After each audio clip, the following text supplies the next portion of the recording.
Good morning and welcome viewers. आशा करी তোমরা সকলে ভালো আছো।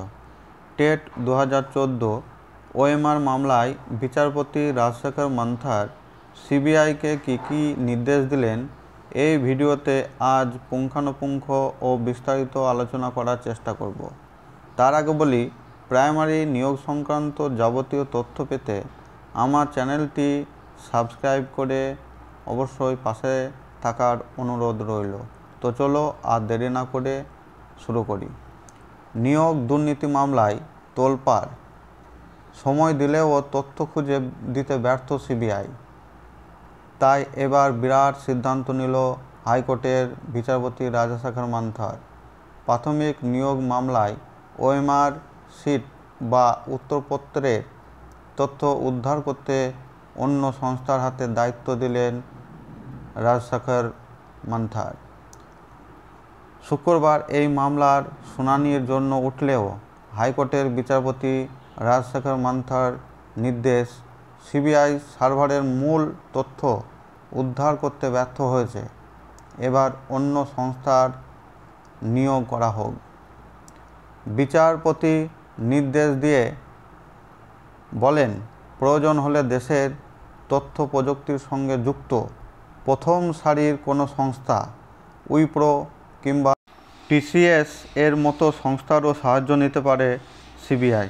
শুধু তাই নয়, সিবিআইকে বিচারপতি রাজশেখর মান্থার নির্দেশ দেন, বিশেষ প্রয়োজনে সার্ভারের মূল তথ্য উদ্ধার করতে বিশ্বের এথিক্যাল হ্যাকারসদেরও সাহায্য নিতে পারে সিবিআই। তদন্তের স্বার্থে সিবিআই শিক্ষা দপ্তরের কর্মচারী, আমলা, সভাপতি, সেক্রেটারি ও শিক্ষা দপ্তরের সঙ্গে যুক্ত সমস্ত আধিকারিকদেরকে সিবিআই জেরা করতে পারে নিজের হেফাজতে নিয়ে। এই মামলায় আগের শুনানিতে প্রাথমিকের নিয়োগ ওএমআর শিট বা উত্তরপত্র সংক্রান্ত মামলায় সিবিআইকে আসল সার্ভার বা হার্ড ডিস্কের তথ্য জমা দেওয়ার নির্দেশ দেয় কলকাতা হাইকোর্ট। উত্তরপত্র স্ক্যান করার পর কোথায় কোন হার্ড ডিস্কে রাখা হয়েছিল সেই নিয়ে বিস্তারিত জবাব তলব করেন জাস্টিস রাজশেখর মান্থার। এদিন সিবিআই আদালতে তারা ওই তথ্য জমা দিতে পারছে না, এরপরেই ওএমআর বা উত্তরপত্রের তথ্য উদ্ধার করতে অন্য সংস্থার হাতে দায়িত্ব দেওয়ার নির্দেশ দেন বিচারপতি রাজশেখর মান্থার। তিনি আরও বলেন, এই নিয়োগ দুর্নীতি মামলায় ওএমআর শিটের তথ্য খুঁজে পাওয়া খুবই গুরুত্বপূর্ণ। তাই এই ওএমআর শিটের তথ্য খুঁজতে যে খরচ হবে তা বহন করবে প্রাথমিক শিক্ষা পর্ষদকে এবং সিবিআইকে 6 সপ্তাহ সময় দেন। এই 6 সপ্তাহের মধ্যে বিশ্বের যে কোনো সংস্থার কাছে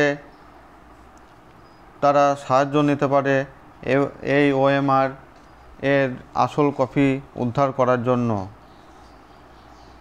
প্রসঙ্গত 2014 সালের প্রাথমিক নিয়োগ পরীক্ষার অরিজিনাল ওএমআর শিট নষ্ট করা হয়েছে আগেই কলকাতা হাইকোর্টে জানিয়েছিল প্রাথমিক শিক্ষা পর্ষদ।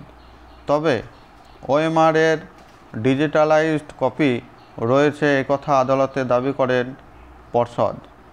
বলা হয়েছিল, এস বসু অ্যান্ড কোম্পানি নামে এক কোম্পানি 2014 সালের উত্তরপত্র মূল্যায়ন করেছিল।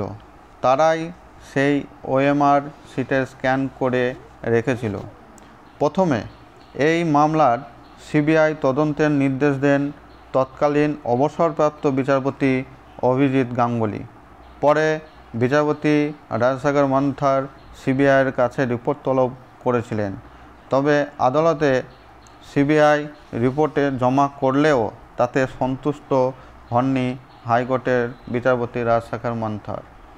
তাই আমাদের এখন দেখনীয় বিষয় এই যে সিবিআইকে 6 সপ্তাহ সময় দেওয়া হয়েছে এই ওএমআরের মূল তথ্য জানার জন্য। তাতে বিশ্বের যে কোনো সংস্থার কাছে সিবিআই সাহায্য নিতে পারে এবং এর জন্য যে পরিমাণ অর্থ খরচ হবে তা শিক্ষা দপ্তরকে বহন করতে হবে। এখন আমাদের দেখা যাক 6 সপ্তাহ পর সিবিআই কি রিপোর্ট দেয়, তারপরে আবার 6 সপ্তাহ পরে পরবর্তী শুনানির ডেট পড়বে, সেই শুনানিতে আবার কি হয় সেদিকেই আমাদের লক্ষ্য থাকবে। তাই ভিডিওটি যদি ভালো লাগে তাহলে অবশ্যই সাবস্ক্রাইব করে পাশে থাকবেন। ভিডিওটি দেখার জন্য সকলকে ধন্যবাদ।